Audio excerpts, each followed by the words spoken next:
परम प्रेममय जुगपुरुषोत्तम श्री श्री ठाकुर अनुकूलचंद्रेर रातुल चरण जानाई आमार शतकोटी प्रणाम।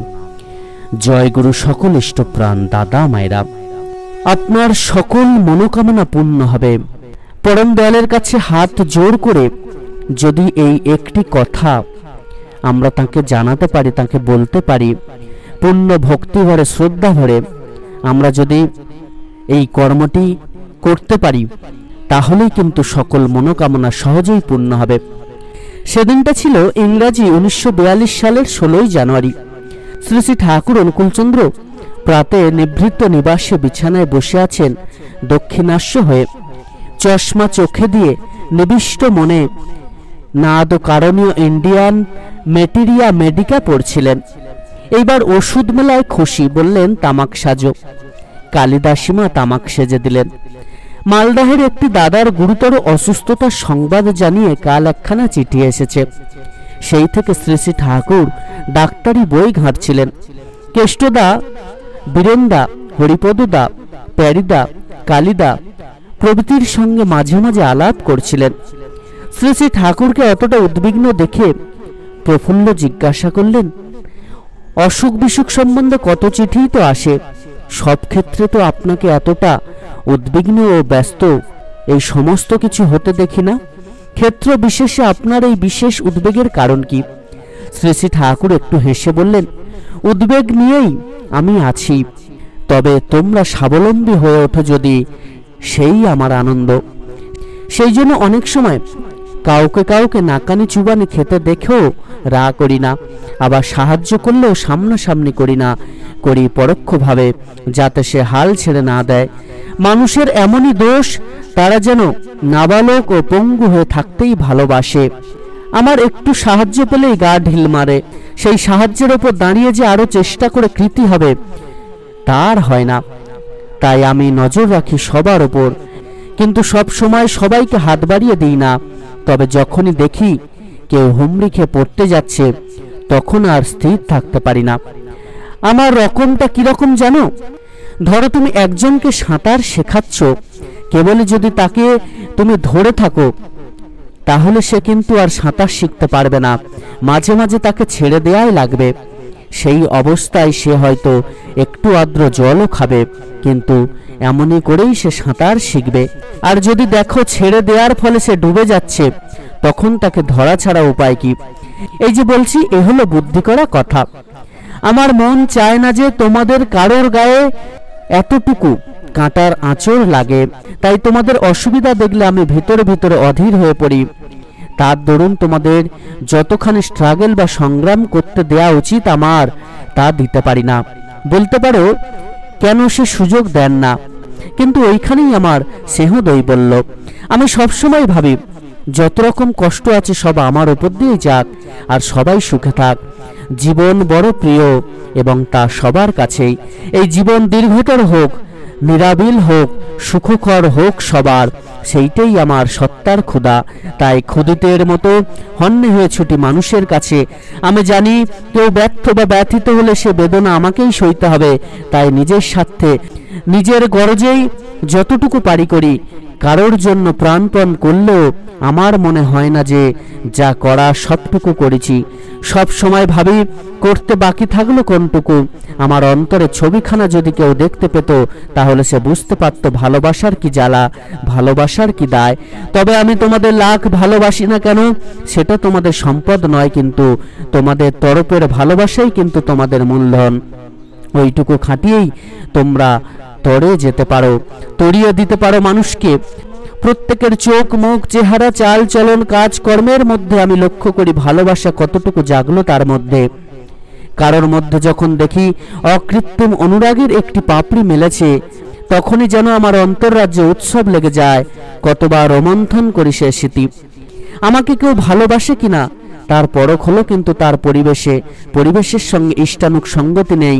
পরিবেশের জন্য শত দায়িত্বে দরদের সঙ্গে ভাবা নেই, করা নেই, অথচ আমাকে ভালোবাসে, এমনটা হতে পারে না। এই ভালোবাসা মানুষের সামর্থ্যকে বাড়িয়ে দেয়। সে যে কতভাবে কতজনের পূরণ করতে থাকে তার লেখাজোকা নেই। মানুষের উপাস্য হলেন পুরুষোত্তম, অর্থাৎ সর্বোত্তম, পূরণ স্বভাব সম্পন্ন মানুষ।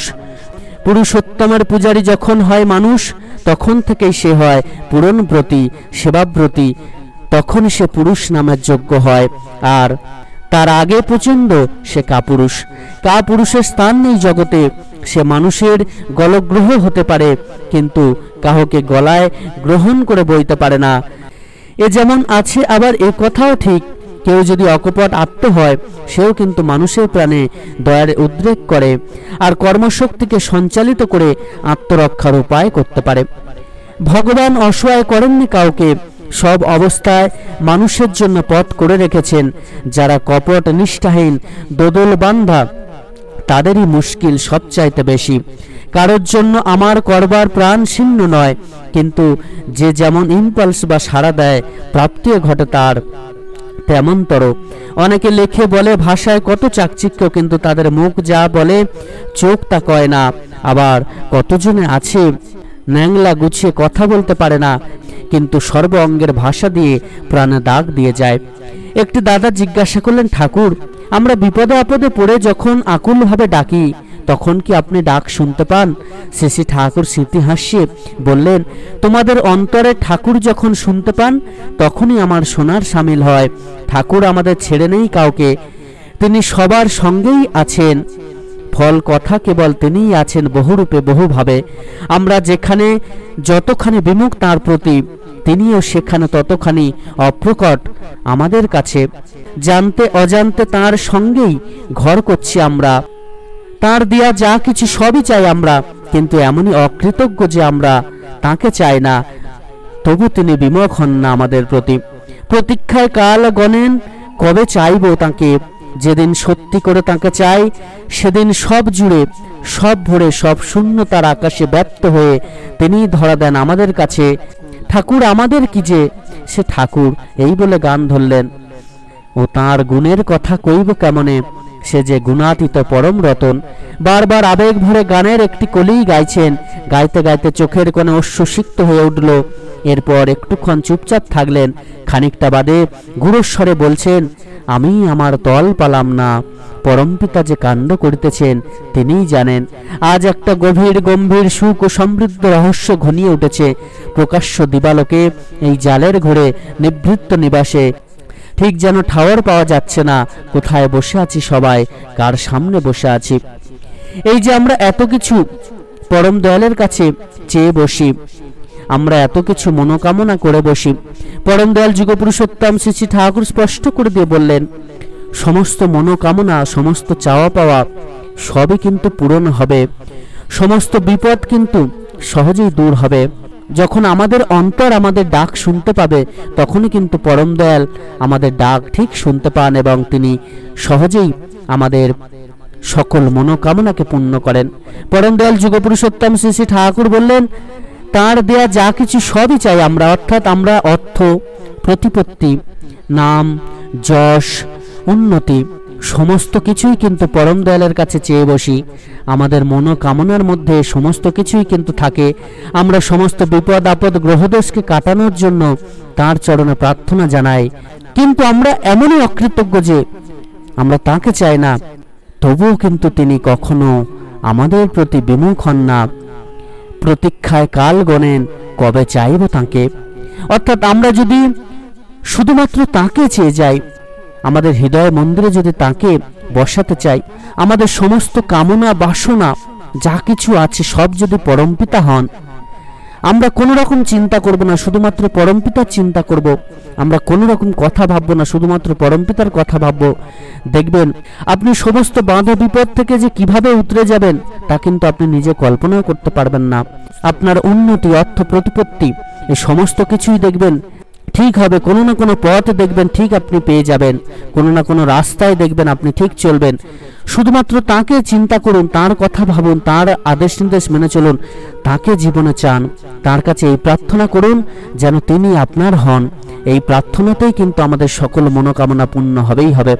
তাই যখনই সময় পাবেন তাকে নিজের করার চেষ্টা করুন, তার চরণে এই প্রার্থনা জানান, হে দয়াল, আমি আপনাকে চাই, আপনাকে পেতে চাই, আপনাকে আমার জীবনে প্রতিষ্ঠিত করতে চাই, আপনার প্রত্যেকটি কথা মেনে, প্রত্যেকটা আদেশ নির্দেশ মেনে জীবনে চলতে চাই।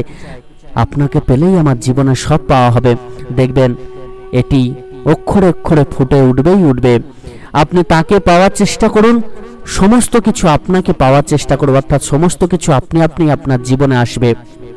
পরম দয়াল যুগপুরুষোত্তম শ্রী শ্রী ঠাকুর অনুকূলচন্দ্র আমাদেরকে ভালো থাকার আরেকটি সুন্দর বিধান দিলেন। তিনি বললেন, সারা দিনের মধ্যে সবার অবসর মতো কোনো না কোনো সময়ে পরিবারের সকলে মিলে হৃদ্র আলাপ আলোচনা, গল্পগুজব, নির্মল হাস্য পরিহাস ইত্যাদি করার রেওয়াজ যদি থাকে তাহলে ভালোই হয়। পরিবারের সকলে মিলে একসঙ্গে নিত্য বিনতি, প্রার্থনা, গান ইত্যাদি করা ভালো।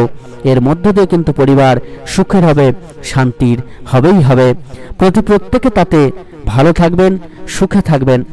সকল ইষ্টপ্রাণ দাদা মায়েরা প্রত্যেকে কিন্তু পরম দয়ালের প্রত্যেকটা আদেশ নির্দেশ মেনে জীবন পথে এগিয়ে চলার চেষ্টা করুন। পরম দয়াল আপনাদের প্রত্যেকের মঙ্গল করুন। জয় গুরু, বন্দে পুরুষোত্তমম।